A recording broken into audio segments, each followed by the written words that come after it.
Muy buenas tardes a todos. Tenemos hoy día el gusto, el placer y el honor de tener con nosotros a Fernando Carvalho en el marco de nuestra actividad de nuestro seminario permanente Humanidades en Acción.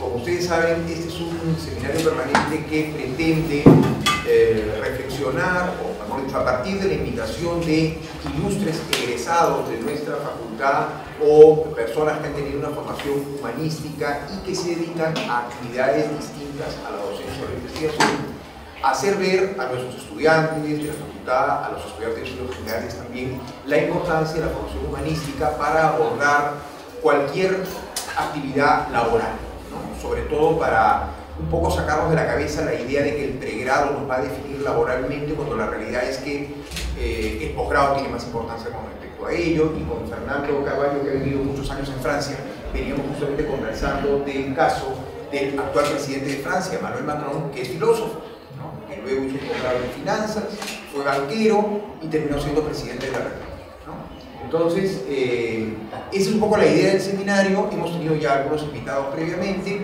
y Fernando ha sido alumno nuestro de la especialidad de filosofía, bachiller y licenciado en filosofía por nuestra universidad. Luego viajó a Francia, hizo además en Alemania un posgrado en filosofía, en Francia un posgrado en historia, desarrolló aquí labores de investigación y de docencia en la Universidad Paris 3. Y combinó desde hace décadas este trabajo académico con un trabajo periodístico. Trabajó en la radio francesa, fue además corresponsal de RPP y hace algunos años ya reside en el Perú y hoy día es el director de noticias de RPP. Es una persona que todas las mañanas dialoga con las personas más poderosas del Perú, ¿no? según parece. Entonces, lo que queremos en esta charla, y le agradecemos a Fernando el haber venido, es que él reflexione junto con nosotros sobre la importancia de su formación humanística en lo que es su labor profesional principal, que es el periodismo. De manera que, bueno, debo decir también que Fernando, además de esto, una vez que volvió al Perú, fue director del Lugar de la Memoria, fue director también por varios años del Centro Cultural Inca Garcilaso de la Vega, que es el Centro Cultural del Ministerio de Relaciones Exteriores, y ha tenido otras actividades también. Bueno, muchas gracias, Fernando, nuevamente, y quedas con... Parece que sí.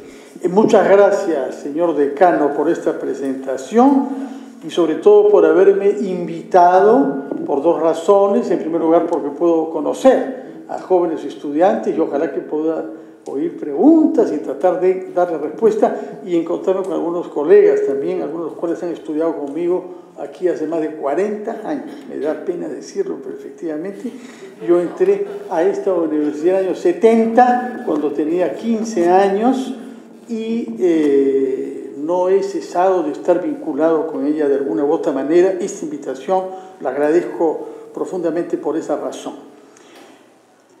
Yo, naturalmente, que he tenido una vida irregular luego en muchos sentidos, y me he tenido que preguntar qué ha guiado mi vida, cuál es el orden que ha habido, por qué he tomado estas decisiones y no otras. Y todo comienza con el ingreso a la universidad, habiendo terminado el colegio a muy joven edad. Con el tiempo me doy cuenta que yo quería ser una persona diferente a la que yo era, no quería ser como era yo. Y la manera más radical me pareció a los 15 años ser filósofo. La filosofía para mí era la voluntad de cambiar mi mente, de actuar, de sentir y de pensar y de relacionarme con los demás y con el mundo externo de una manera racional. Si yo necesitaba compulsivamente esto, es porque me disgustaba el mundo en el que yo vivía. El mundo familiar, el mundo escolar, el mundo social, político. No tenía mucha percepción política. No recuerdo el golpe de Velasco, por ejemplo. Tenía 14 años cuando se produjo. Vagamente se comentó en el colegio, pero yo no recuerdo. En el año 69 tuve como profesor de educación cívica a Luis Fernando Figari. Supongo que no fue la mejor manera de ser introducido a la reflexión sobre nuestro país. Y ese año conocí a un filósofo. Yo no sabía que eso era una profesión, que alguien podía estudiar eso. Me impresionó. Y me hizo algunas recomendaciones.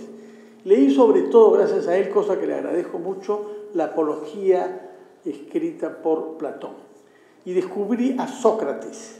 Yo era católico, estudiaba en un colegio católico, en un colegio que, por haberlo dicho alguna vez, he sido sancionado, pero en fin, yo voy a repetirlo. Yo salí del colegio pensando que Franco era santo, porque un día por año teníamos que ir a la misa cuando era su aniversario. No me quedó claro que el hombre vivía todavía y que era el jefe de Estado de España, pero tenía una formación fuertemente marcada en ese sentido. Pero yo era católico en búsqueda de fe, porque vivía el rito, pero sentía que internamente había algo que me distanciaba de las cosas que se suponía deber creer.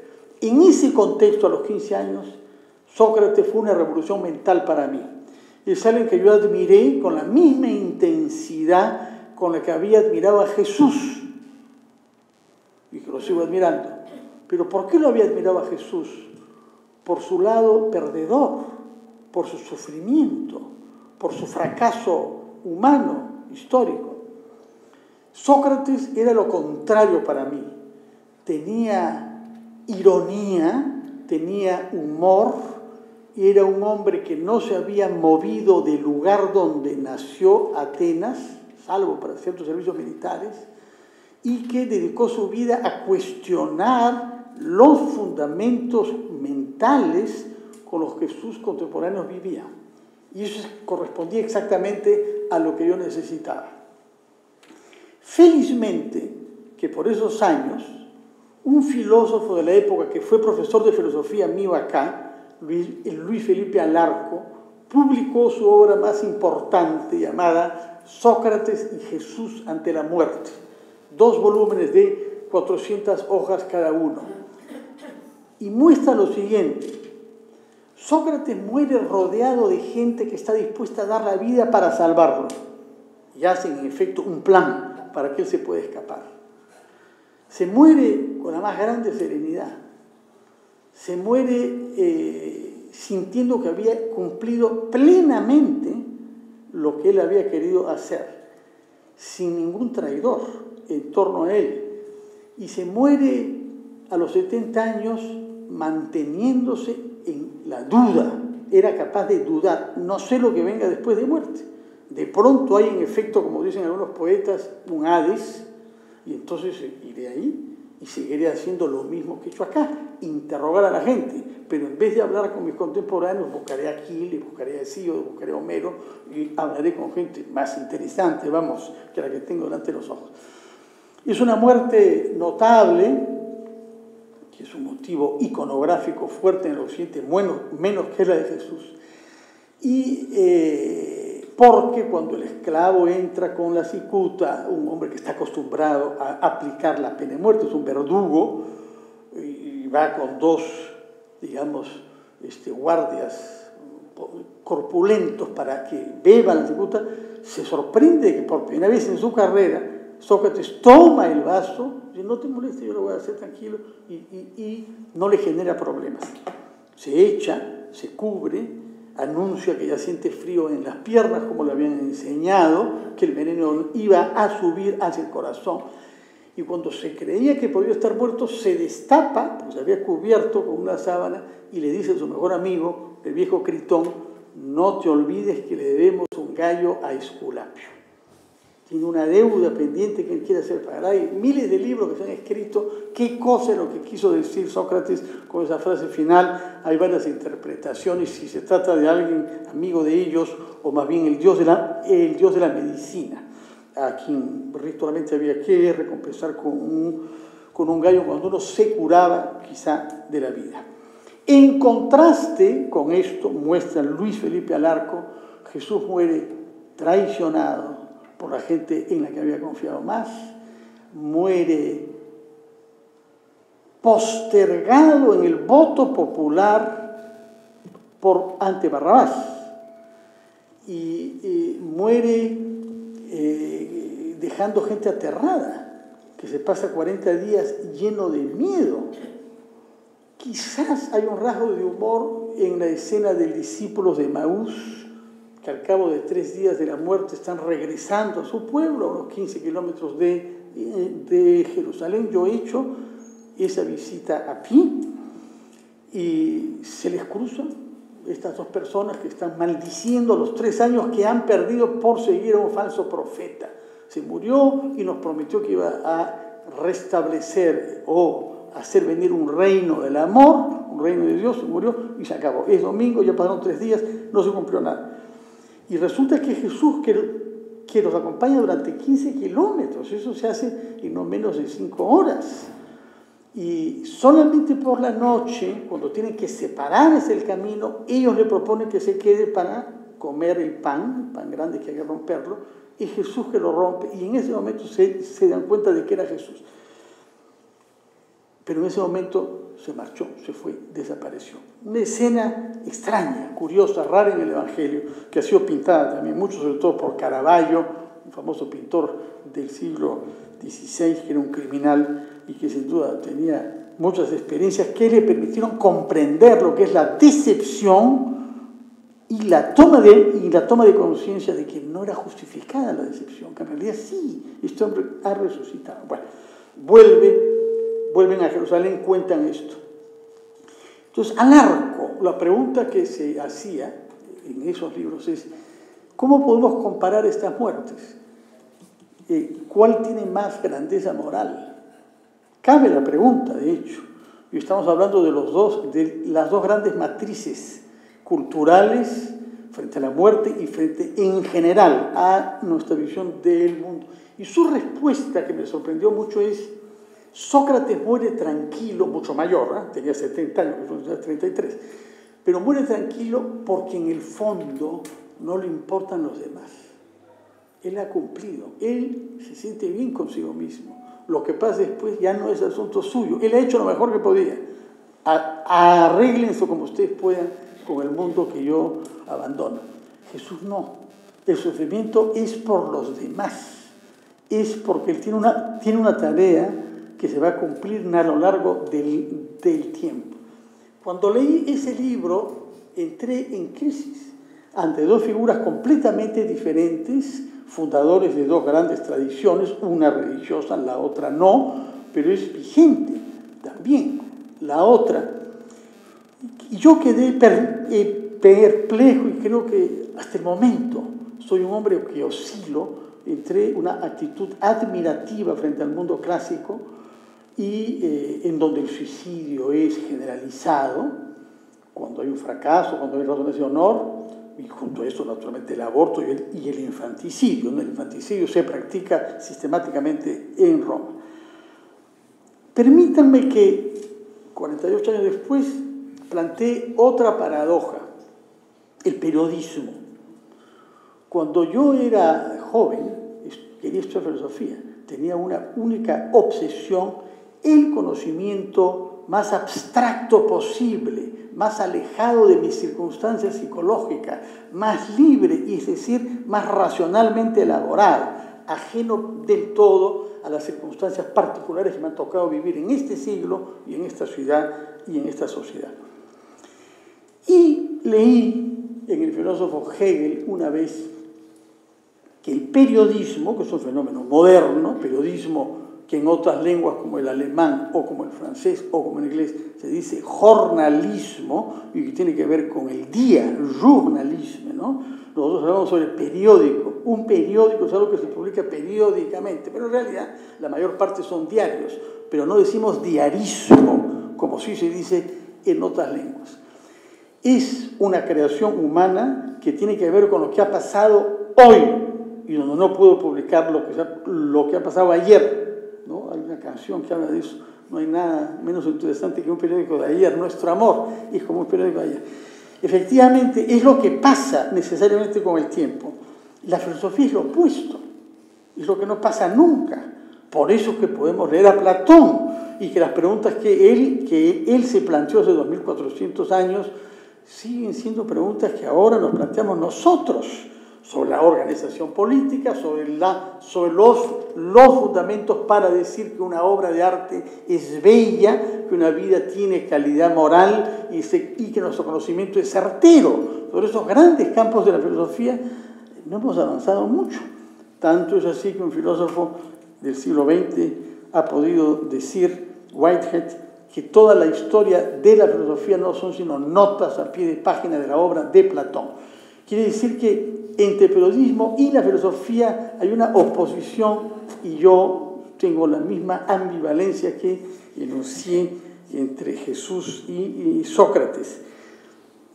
Esa ambivalencia puede ser expresada, como estaba queriendo decir, en una reflexión de Hegel, que, pensador nacido a fines del siglo XVIII, muerto a principios del siglo XIX, tradicionalmente el hombre, cuando se despierta para restablecer su vínculo con la realidad después del sueño, para religarse, reza por la mañana.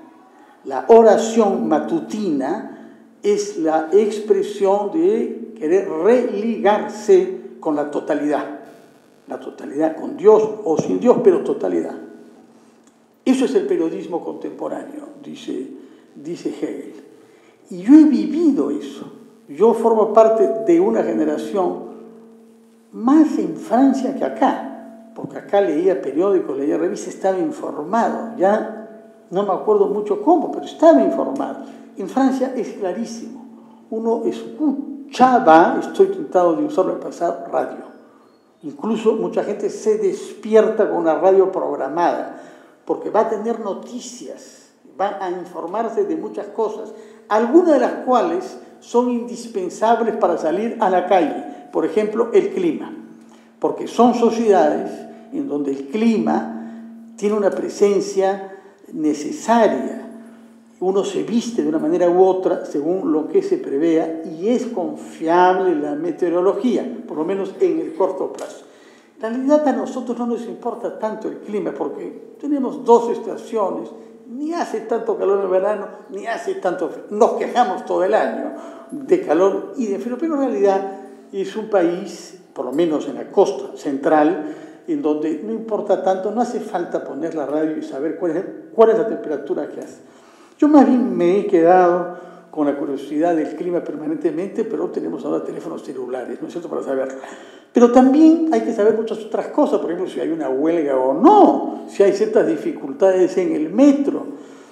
Y además, yo he vivido en Europa 30 años, la mayor parte de ellos, o una buena parte de ellos durante la Guerra Fría. El tema internacional y los conflictos internacionales era algo presente en la mente de la gente. Yo he llegado 20 y tantos años después del fin de la Segunda Guerra Mundial y he conocido digamos, la mayor parte de la gente que yo he conocido había vivido la guerra y he tenido muchos relatos de primera mano, incluso de la Primera Guerra Mundial, en el caso de algunos ancianos. Yo viví en Berlín 3 años y trabajaba durante el verano, que es una magnífica práctica universitaria, que hayan trabajos que las universidades consiguen de los empleadores. Estaban clasificados en función de ciertos criterios, había ciertos trabajos para personas que medían más de 1,80 m, por ejemplo, que en mi caso felizmente con ajustas, pero y entonces me inscribí un verano cuidando enfermos mentales y otro verano en una fábrica como obrero. En torno a mí soy la única persona que yo conozco que haya sido obrero de cadena industrial durante un mes, en el año 79, que me permitió ganar tanta plata como ganaba un trabajador español en todo un año. Y cuidando enfermos mentales, escuché mucho en el relato de gentes que vivían todavía en la guerra, que me contaban, porque estaban enfermos mentales, es decir, ¿no? Creían que las cosas continuaban. Todo ese testimonio, la curiosidad de lo que ellos relatan. De manera que, para mí, efectivamente, durante mucho tiempo, yo me religaba, como explicó Hegel, cada día con las noticias de la radio. Y luego leer periódicos. en Lima tenía la costumbre. Era la época de Velasco, yo vivía acá entre el 70 y el 79 que me fui, 9 años bajo régimen militar. Era mejor saber si habían decisiones bruscas, súbitas, autoritarias, era mejor saber. Y luego la revista Caretas, que realmente era un oasis de libertad durante esos años.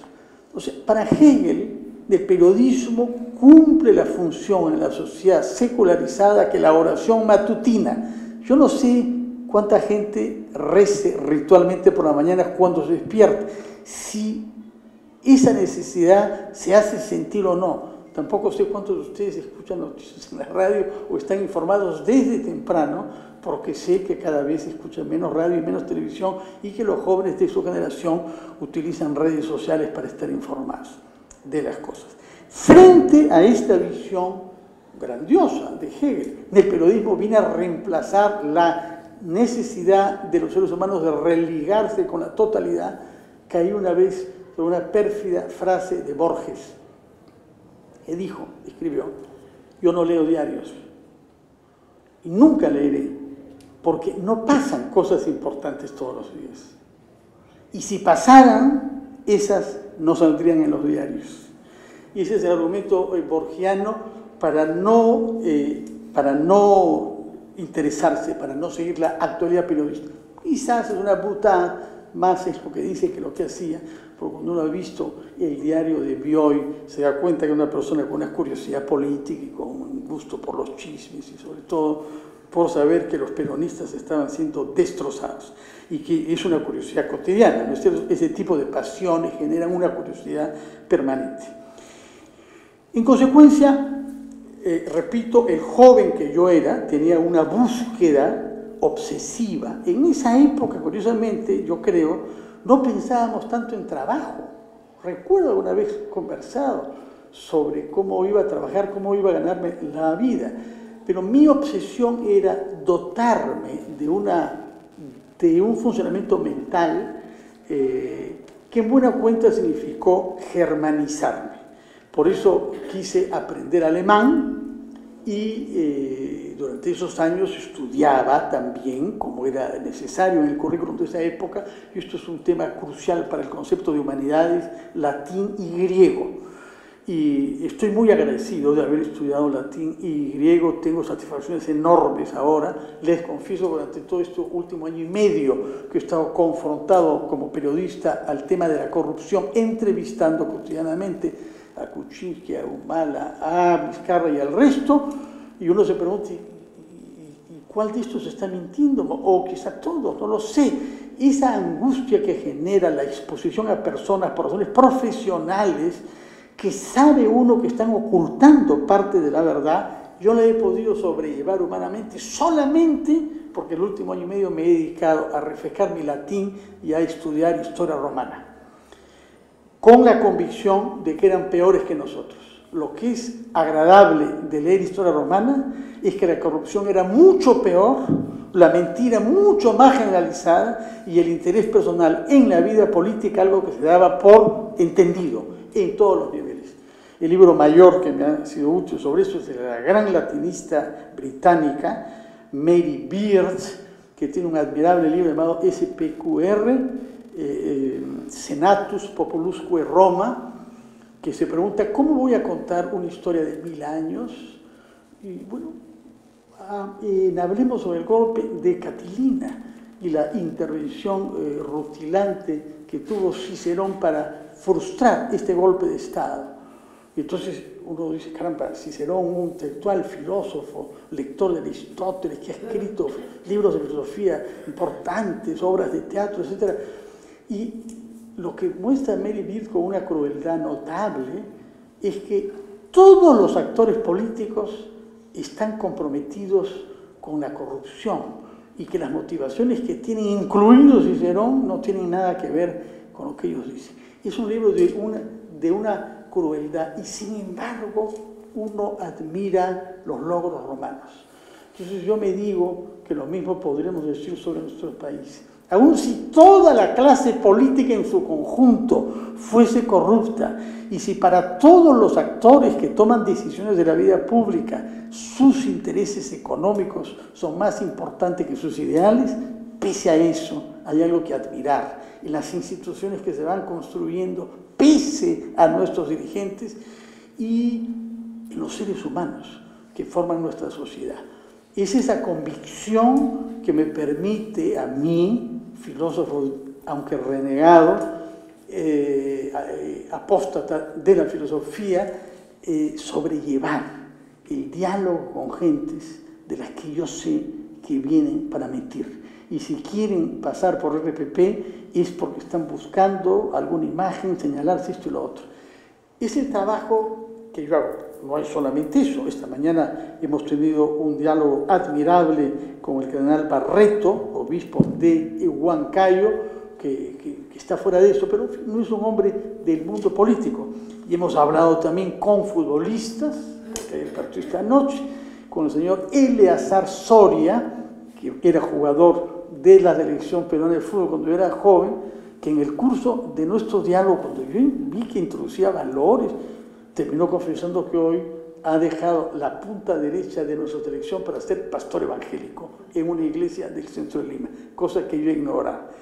Bueno, entonces hay todo en la actividad que yo hago ahora, es decir, soy un entrevistador. Mi trabajo se limita a, durante 2 horas, desde las 8 de la mañana hasta las 10 de la mañana, entrevistar a unas 8 personas en promedio que tienen que ver con algo relevante de lo que pasa, o algo que nosotros queramos relevar. En este caso, por supuesto, ha sido notable porque había Monseñor Barreto y porque hubo este futbolista pastor evangélico y porque terminamos con un escritor español que esta noche va a ser admitido en la Academia Peruana de la Lengua, que es muy divertido y muy vital, JJ Armas Marcelo. Pero el grueso de nuestra actividad tiene que ver, por ejemplo, hoy con el jefe máximo del gremio de los cooperativistas para asegurarnos que los bancos son usureros y que el movimiento cooperativo es altruista y solidario y que en consecuencia no vale la pena que sean supervisados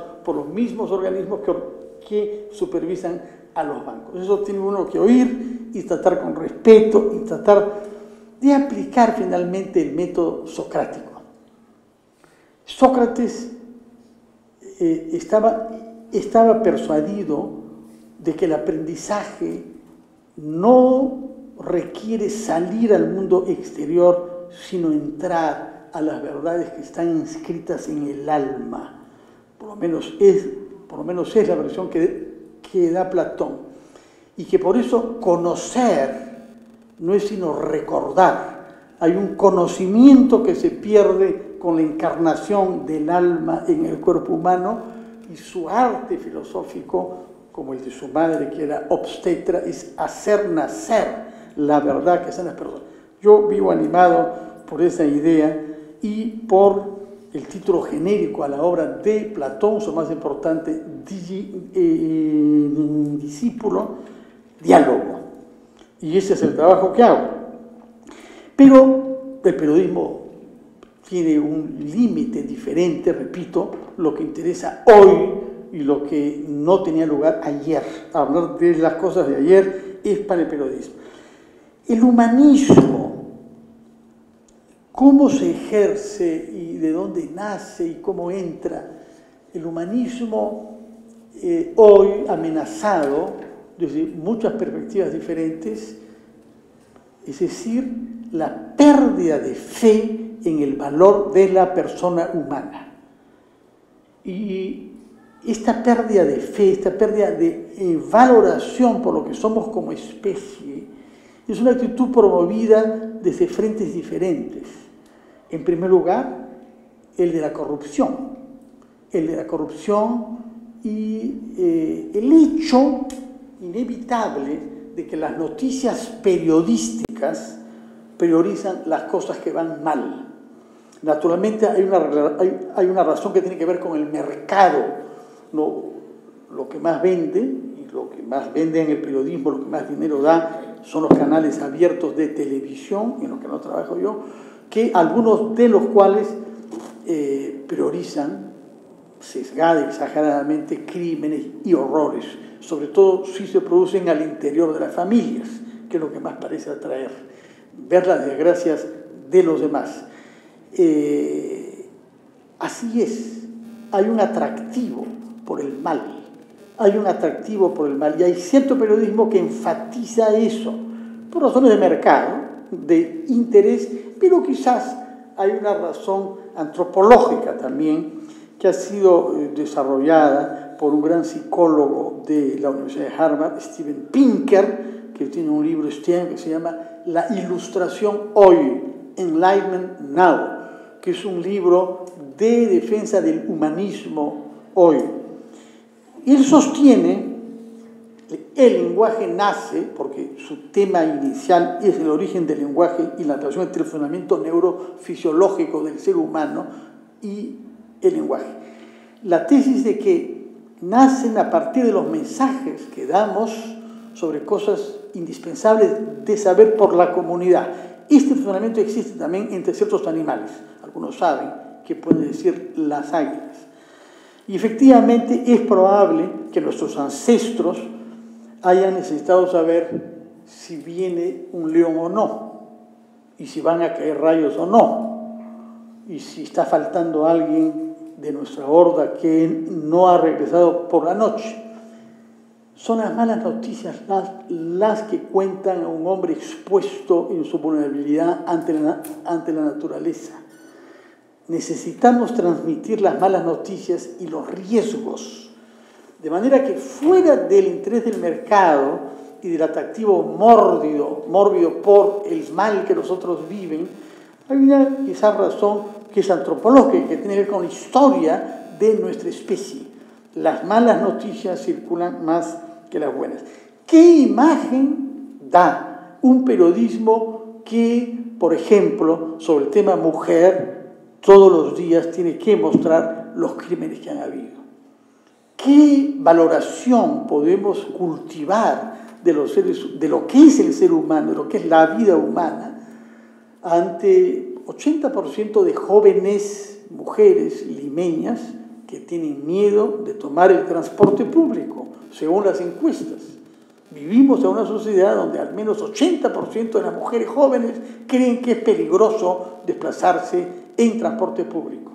Esta es una situación escandalosa, pero es nuestra situación.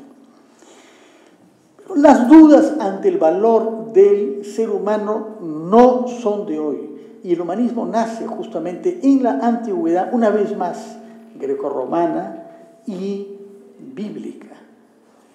Bíblica quizás en el libro de Job, que es el libro más emocionante en el que un ser humano justo, que siente que viene siendo castigado injustamente, se interroga si valió la pena haber nacido.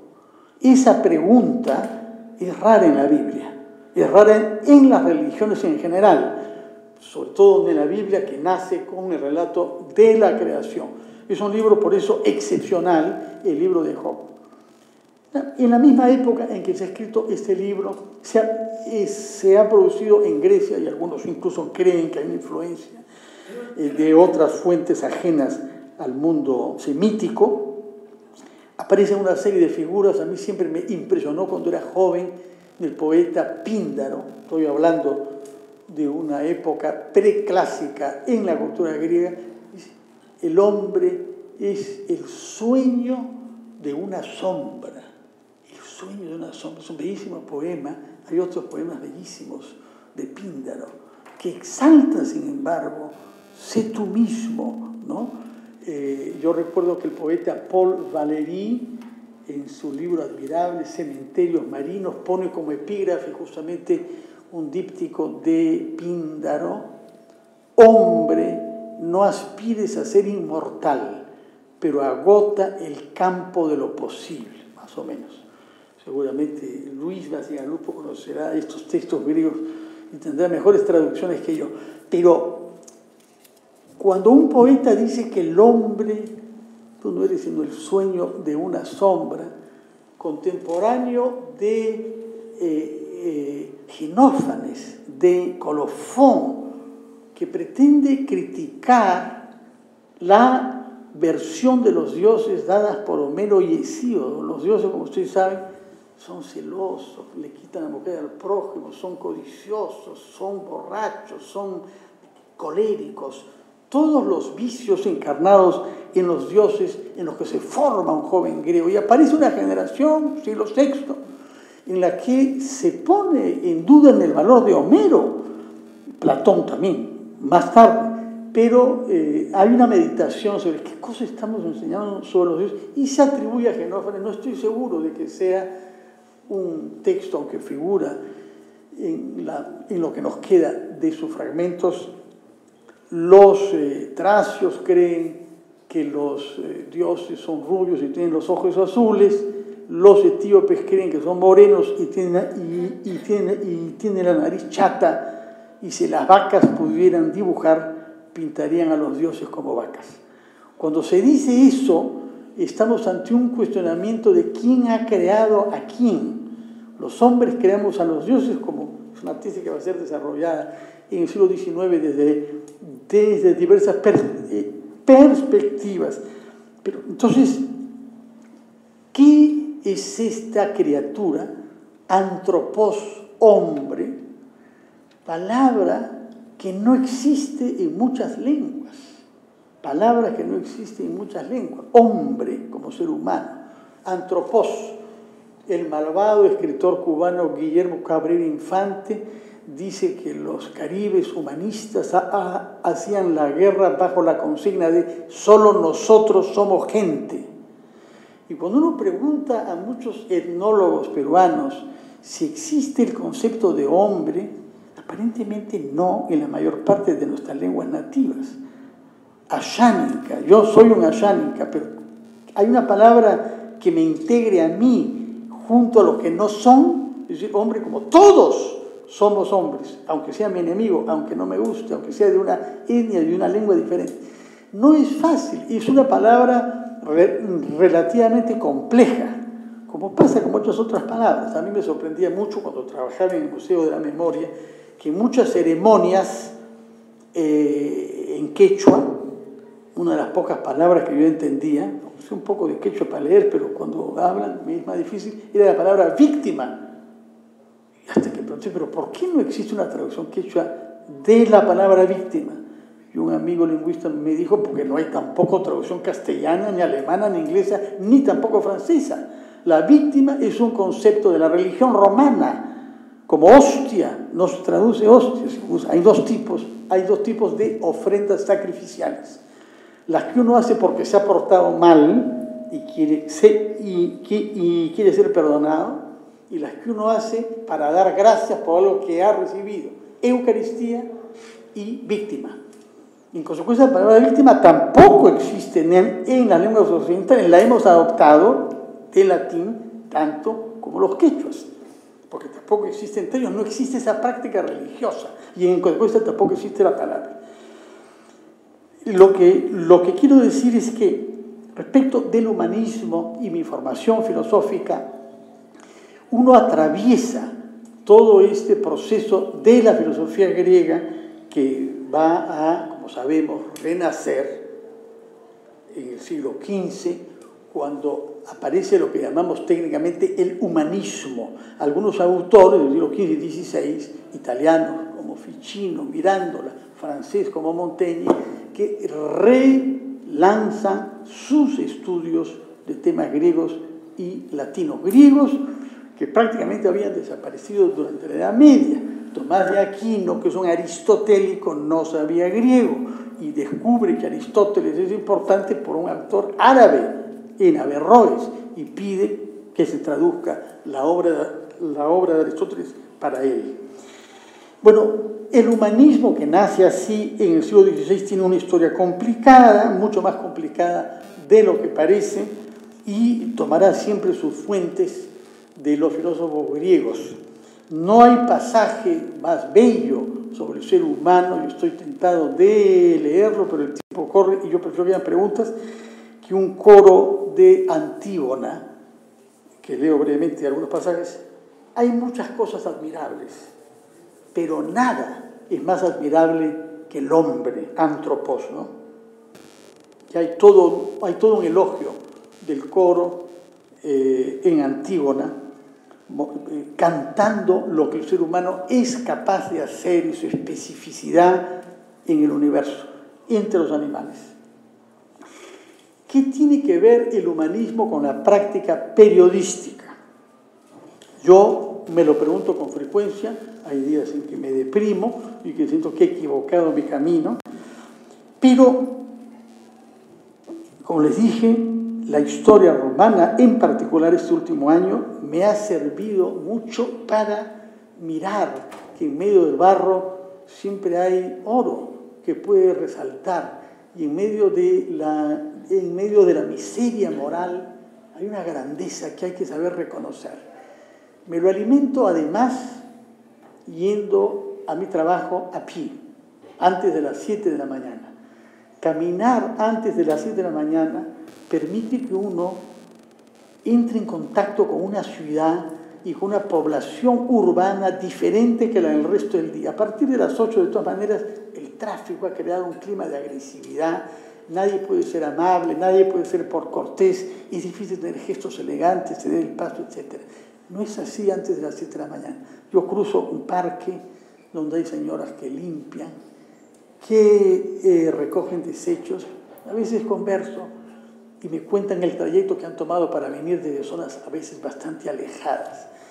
Yo siento que es admirable este trabajo riguroso que hay en el barrio en que yo vivo para mantener parques bien puestos. Yo me pregunto, estas personas vienen de algunas zonas de nuestra ciudad en donde no hay parques que están bien tenidos y vienen acá, a veces por un salario bastante limitado. Me alienta. Y hay un lustrabotas que yo aprecio mucho, que tiene 85 años, que carga con su material también desde una zona no alejada.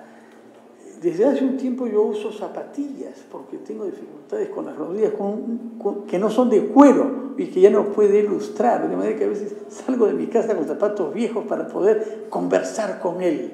Me alienta que un hombre de esta edad venga para lustrar botas a un barrio que supone que él se desplace en las condiciones que ustedes conocen perfectamente.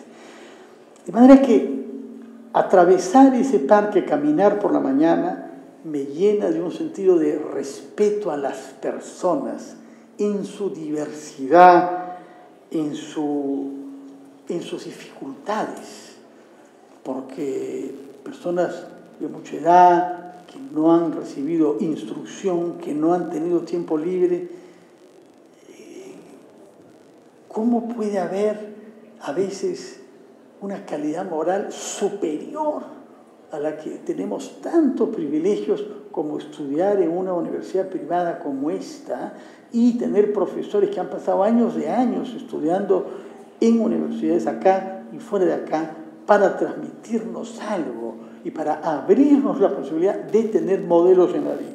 Yo pienso que el humanismo que yo trato de vivir y que vivo, sin lo cual yo no podría hacer el trabajo que hago, es nunca perder el respeto por las personas que tengo delante, tratar de imaginar los caminos tortuosos que da la vida para hacer de ellos los hombres o las mujeres que son. En segundo lugar, y esto es muy importante para mí, el respeto al lenguaje. Hablar de una manera que sea clara. Cuando uno se esfuerza por la claridad de expresión y de usar el lenguaje de acuerdo a las reglas que no son comunes, porque el sentido es eso, hacernos entender, crea todo un clima diferente en la comunicación. No solamente porque se rechazan palabras vulgares, palabras insolentes, palabras soeces, palabras agresivas, sino porque buscamos decir las cosas con precisión. A mí me choca, por ejemplo, que se acuse muy fácilmente en nuestro país y en otros de mentir. Alguien puede decir algo inexacto, yo puedo darme cuenta, pero mentir es una cosa diferente que decir algo que no es exacto. Mentir supone una voluntad de dolo. ¿Por qué atribuimos mentir tan fácilmente? Lo del lenguaje es muy importante. Estábamos hablando antes sobre la diversidad de lenguajes en nuestro país y el lenguaje de señas, retomo mi idea, lo importante que es aprender otras lenguas y tratar de ver el mundo como lo ven otras personas que han sido educadas en otra lengua. No porque yo crea que hay una lengua superior a otra, y estoy lejos de pensar como cuando tenía 15, 16 años que aprendiendo alemán y viviendo entre alemanes iban a cambiar.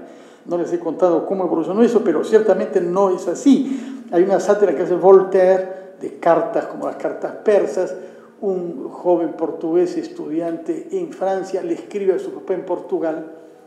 Es cierto que los portugueses tienen fama de no ser los más inteligentes de Europa en Francia, y donde le dice: papá, la gente es tan inteligente aquí que hasta los niños hablan francés. Bueno, no hay tal, pero simplemente es otra lengua. Cosas simples que no tienen que ver con ninguna superioridad. Los franceses tienen solamente 10 dedos, nosotros tenemos 20, porque hemos decidido clasificar en nuestra visión del cuerpo humano, los dedos de la mano son iguales a los dedos del pie, deben llevar por lo menos el mismo nombre. Hay otras lenguas en que no es así, no tiene ninguna consecuencia conceptual que yo pueda ver. Y es más complicado cuando en lenguas como el alemán el sol es femenino y la luna es masculino. De ahí sí pueden derivarse algunas consecuencias en nuestra visión, por lo menos de la naturaleza. El lenguaje, mientras más lenguas hablemos, más nos enriquecemos. Y es una pena que en nuestro país no sea más generalizado el aprendizaje del quechua, aunque se están haciendo muchos esfuerzos, lo sé, en esta universidad, en otras instituciones como en la justicia, en los últimos tiempos, el quechua y otras lenguas, ¿no? Pero el respeto, dije, a personas, el respeto a la lengua, el respeto a los temas. Lo que nosotros despreciamos puede tener un valor enorme para otras personas. Y el periodismo que yo hago, que es el de entrevistas, requiere escuchar a cada uno que viene con su tema. Y hay personas que se dedican profesionalmente, por ejemplo, a reciclar el plástico. Hoy, tema de hoy. O, por ejemplo, a promover que no haya basura en el estadio el día de hoy. Hay una campaña, Juégale limpio al Perú, ¿no?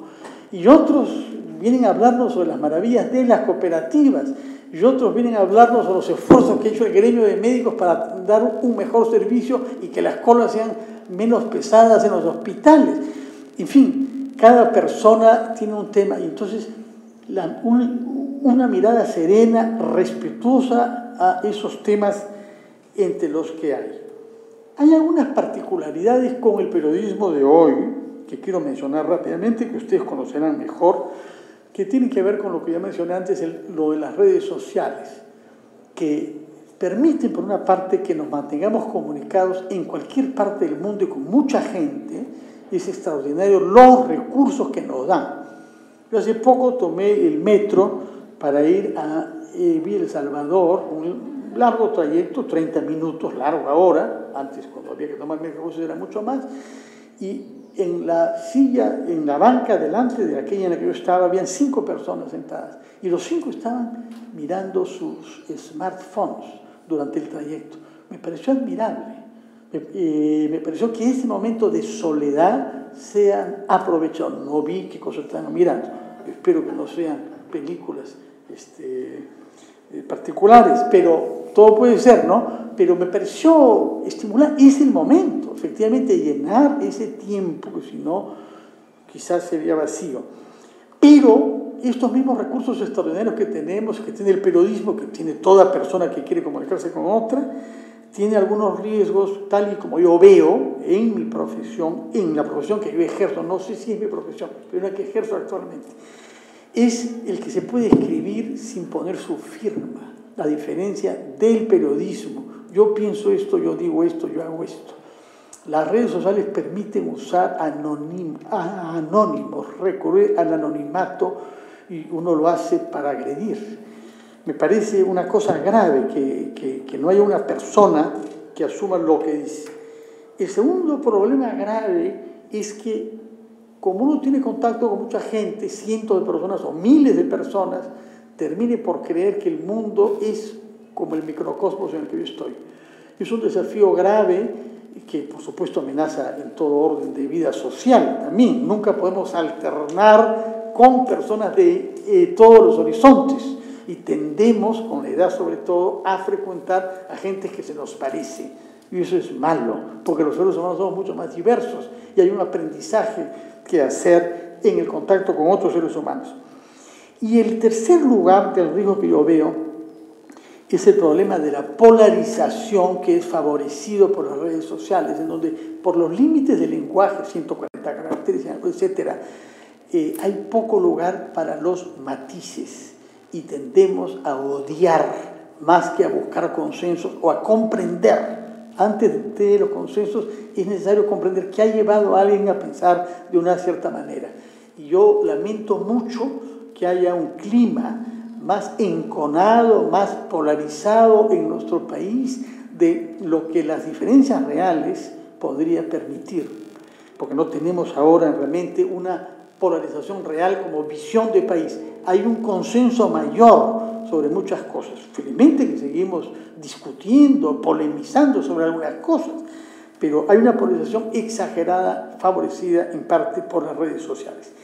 ¿Cómo he llegado a lo que hago ahora?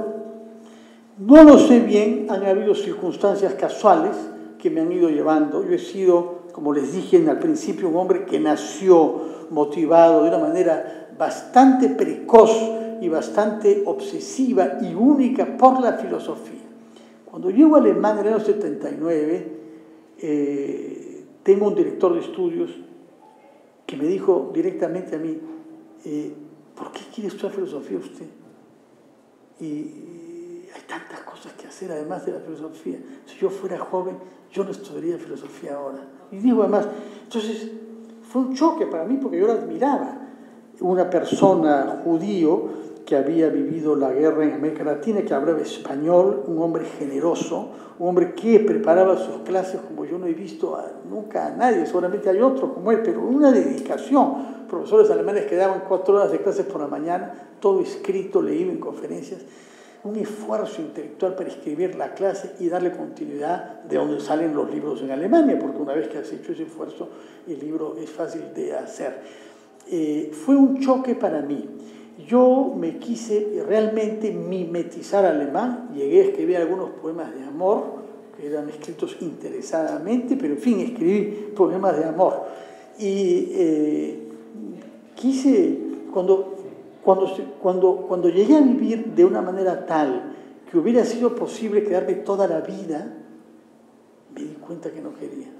Es curioso, ¿no? Balzac dice, comenzando una de sus novelas, que la desgracia de todas las generaciones es que terminan por realizar sus ideales. Y algo de eso me pasó a mí. Lo que descubrí es que, habiendo logrado aquello que yo había querido durante 10 años, lo que descubrí es que no me importaba, no era lo que yo buscaba.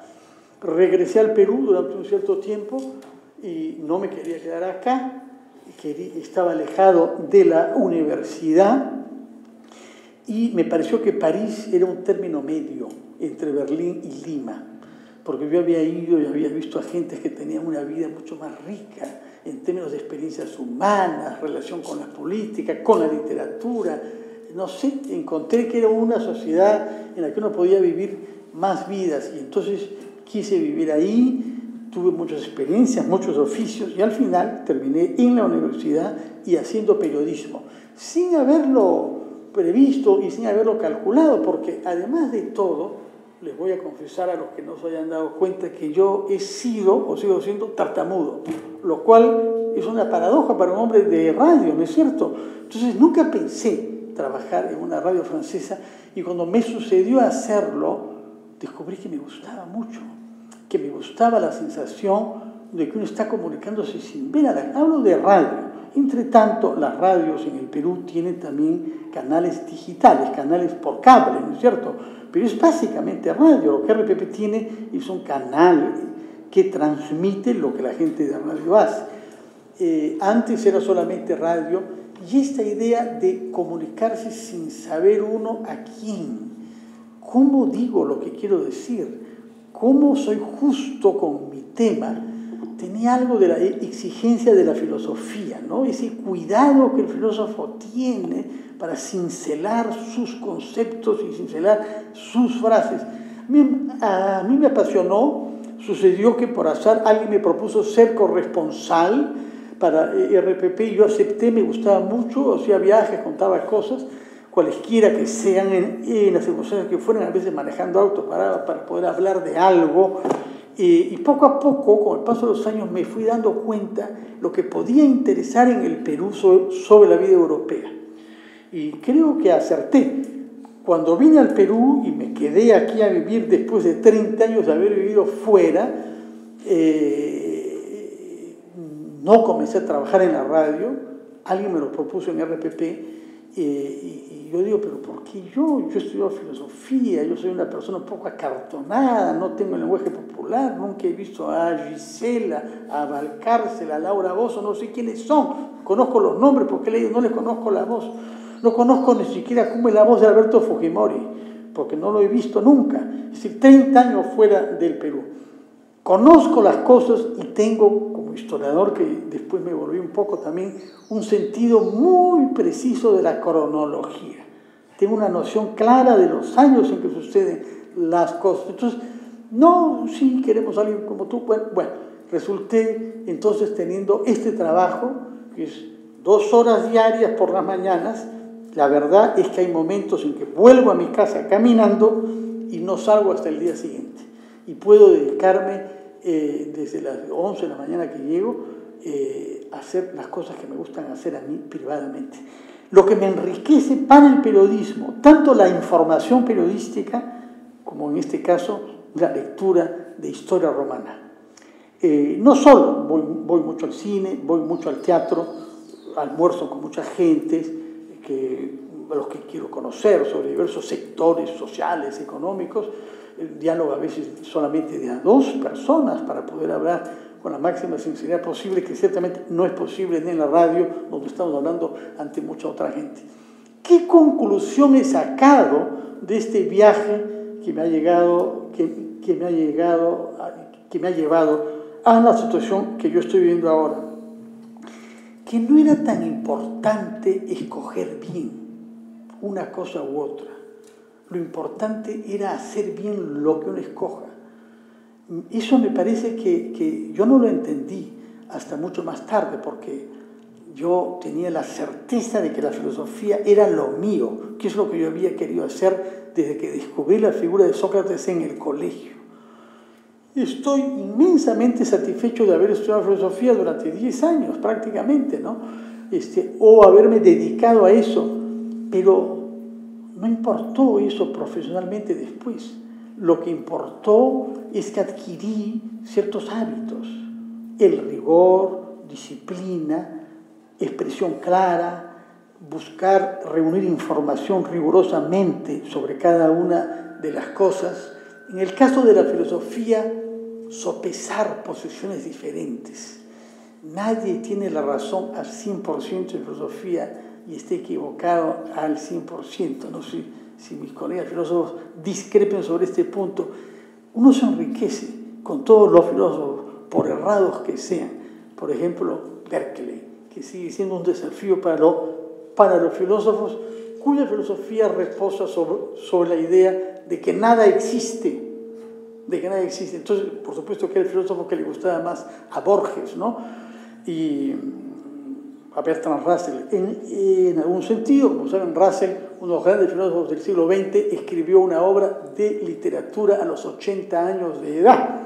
No es por esa que obtuvo el premio Nobel, por su obra filosófica misma, pero cuando publicó este libro, El diablo en los suburbios, dijo: mire, yo me he dedicado a la metafísica durante 70 años, ahora estoy cambiando a otra forma de ficción.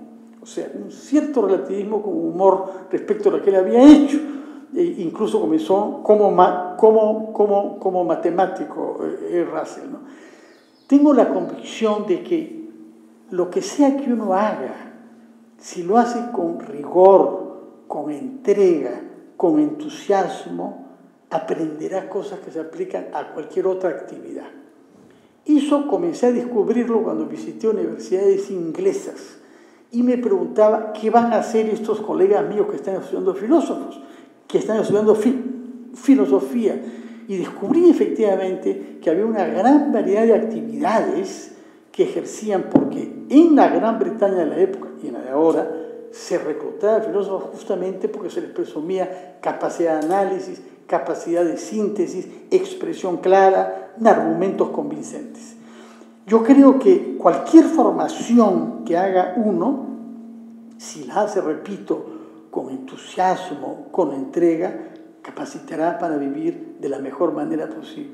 Aunque tengo una vida profesionalmente irregular, no solo profesionalmente, pero también nunca he sentido mayor malestar. Sí, a veces tengo una gran nostalgia de enseñar. A mí me gustaba mucho, yo enseñé desde que tenía 17 años, pero hay otras cosas que me gustaban menos, como corregir. Me di cuenta que era demasiado ácrata como para poner notas. Es algo incompatible que yo tengo con el oficio de ser profesor.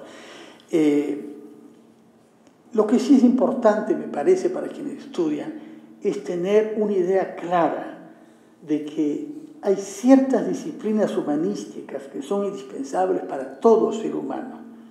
Una es la que nos familiariza con la historia, porque nadie nace con su nacimiento.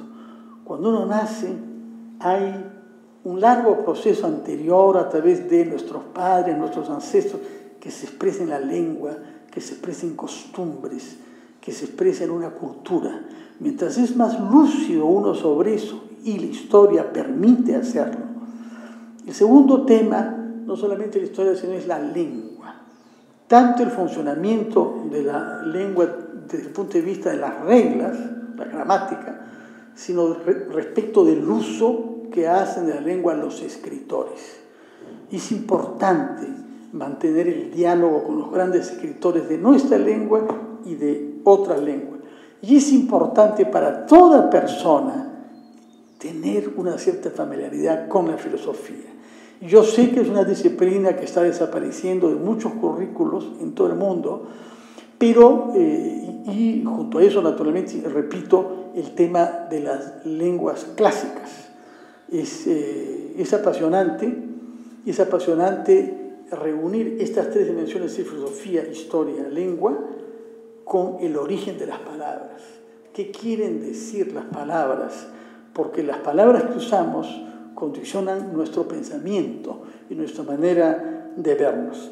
En fin, les he contado algo de lo que yo he vivido, no he querido dar algún contenido de lo que han sido mis estudios, pero quedo a la disposición si es que quieren hacerme preguntas, que las contestaré con la mayor sinceridad posible.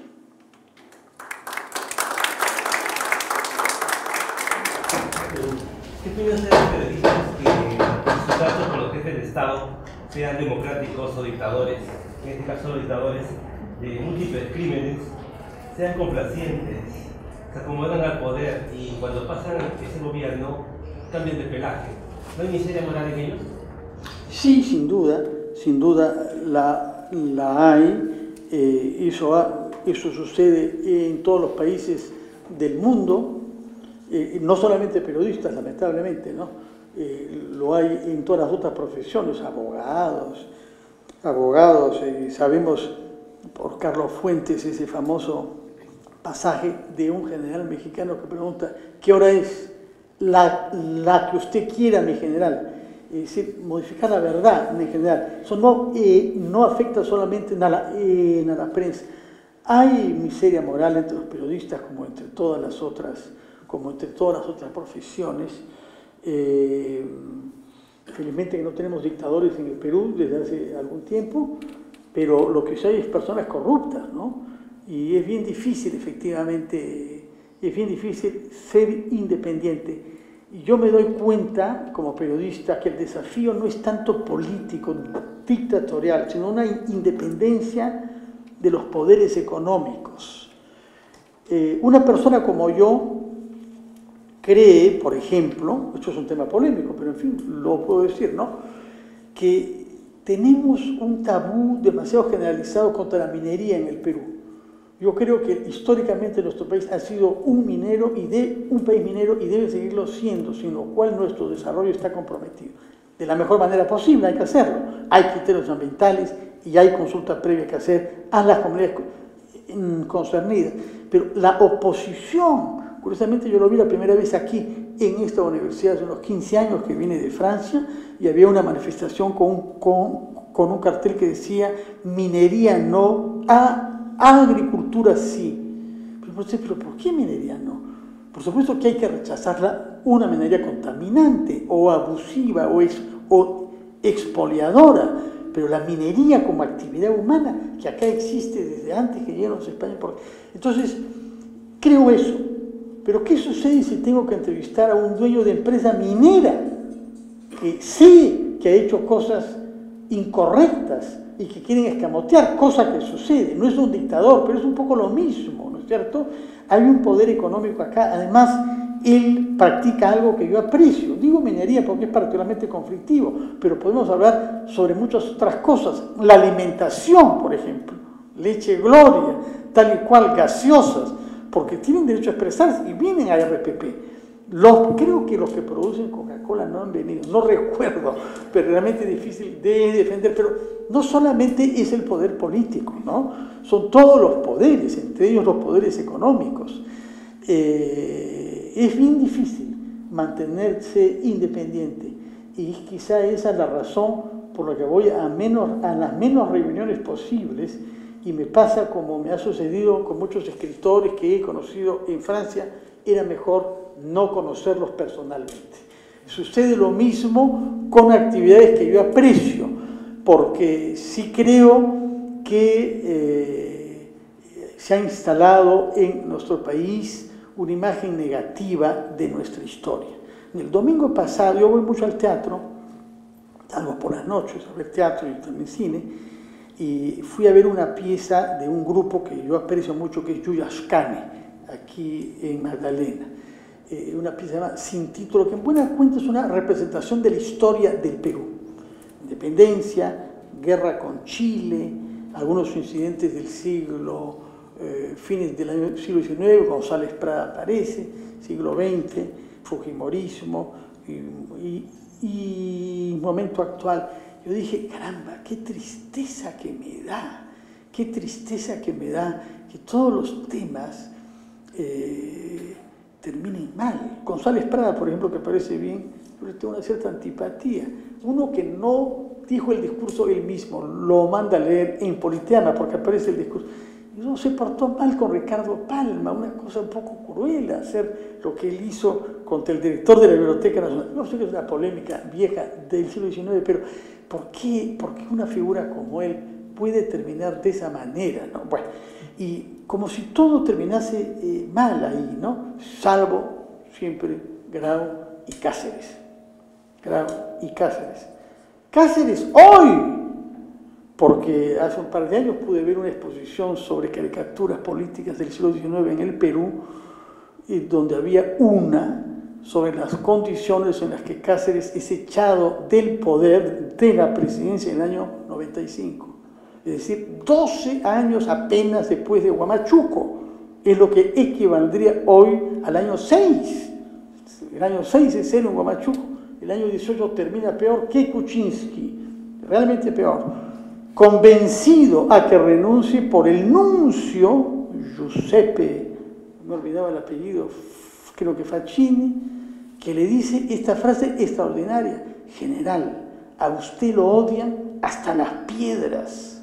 Es lo que el nuncio del Papa, acompañado por Felipe Villarán, su ministro de Justicia, le dice al héroe de la Breña 12 años después de Huamachuco.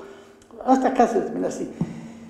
Hay algo en nuestro país de énfasis y de pocas ganas de mostrar las cosas positivas que tenemos, y las tenemos muchos estos últimos 18 años. Lo siento tanto más que he vivido en Alemania y en Francia. Y puedo decir que en ambos países, donde han habido desgracias horrorosas, yo diría peores que las de acá, como el suicidio colectivo que fue la Primera Guerra Mundial y como el desastre absoluto de la Segunda Guerra Mundial, con el comportamiento que hemos visto en todos los países europeos. Hay una manera más equilibrada de ver sus logros. No la tenemos tanto en el Perú. Yo lo lamento mucho. Entonces, como periodista es muy difícil mantener un equilibrio entre la crítica severa, total, y el denigramiento con el gusto de hacerlo. O sea, el tema es mucho más que la lucha contra un dictador o que la independencia frente a un dictador. Por la historia pequeña puedo decir que Hugo Chávez estuvo una vez en RPP hace unos años y desplegó una tal simpatía que terminó arrastrando hasta las personas que lo detestaban más. No era todavía el Chávez terminal y menos este remedio que tenemos ahora en Venezuela, ¿no? ¿Otra pregunta? Ya la última, por favor, porque ya estamos un poco sobregirados. Por favor. ¿Qué tan viable es una estrecha relación entre el periodismo, como lo ha mencionado el día de hoy, que el periodismo se enfoca en lo que es la actualidad, con por ejemplo algo que no solo la historia y la filosofía por separada trabajan, sino que yo creo que conectadas, es la educación? Es algo fundamental, ¿no? La educación es el 25% de las cosas que hacemos en RPP. Hemos tenido hoy al secretario general del SUTEP, profesor Velázquez. Claro, viene con un tema sindical porque le ha salido a alguien como el señor Pedro Castillo, que está preconizando una huelga para el 18 de junio, pero hay que hablar de esos temas gremiales también, conocer qué está pasando, cómo es que el gremio que él representa, desde hace 45 años en SUTEP, juega en el papel que él juega. Pero fuera de estos temas gremiales de huelga, hay una discusión sobre el currículo que es permanente. O sea, como tema periodístico, yo pienso que es el tema más importante de nuestro país. Porque sin una mejora de la calidad educativa, sin maestros mejor formados y en consecuencia mejor remunerados, no hay instituciones sólidas. Y lo que nuestro país requiere es instituciones que hagan su trabajo con eficacia y que en consecuencia sean respetadas por los ciudadanos. No es un tema político de los partidos, es un tema de confianza en nuestras instituciones. Ustedes se han inscrito en esta universidad porque saben que los profesores vienen a dar clases, que están bien formados, que son competentes y que le van a dar un título, sin que haya en este pacto entre el estudiante y la institución universitaria nada distorsionado. No es el caso en todas las universidades, lamentablemente. De manera que, sí, yo creo que es fundamental mejorar la formación de los periodistas también y tener nosotros un énfasis permanente sobre educación. Hemos hecho y hacemos todo lo que podemos para mantener informadas a la población y que sean conscientes de los problemas que tenemos acá. Es una desdicha los resultados que arrojan las pruebas internacionales que tenemos, y previo a eso es una desdicha los índices que tenemos de anemia en nuestro país, que se han enriquecido tanto los últimos 15 años, pero en el que la anemia ha aumentado, llegando a más del 80% en algunas de nuestras regiones. No hay educación que pueda ser eficaz cuando los niños no comen bien y tienen déficit de hierro en el cerebro. Bueno, muchísimas gracias, Fernando. Lamentablemente el tiempo nos ha ganado. Gracias por la presentación. Creo que has tocado además temas muy sugerentes y algunos cruciales que cada uno de ellos daría para una presentación independiente, de manera que bueno, esperamos que en el futuro puedas tener acompañado. Muchísimas gracias, José. Estoy encantado de estar acá y cuando me invites tú o tus colegas vendré feliz. Muy bien, gracias.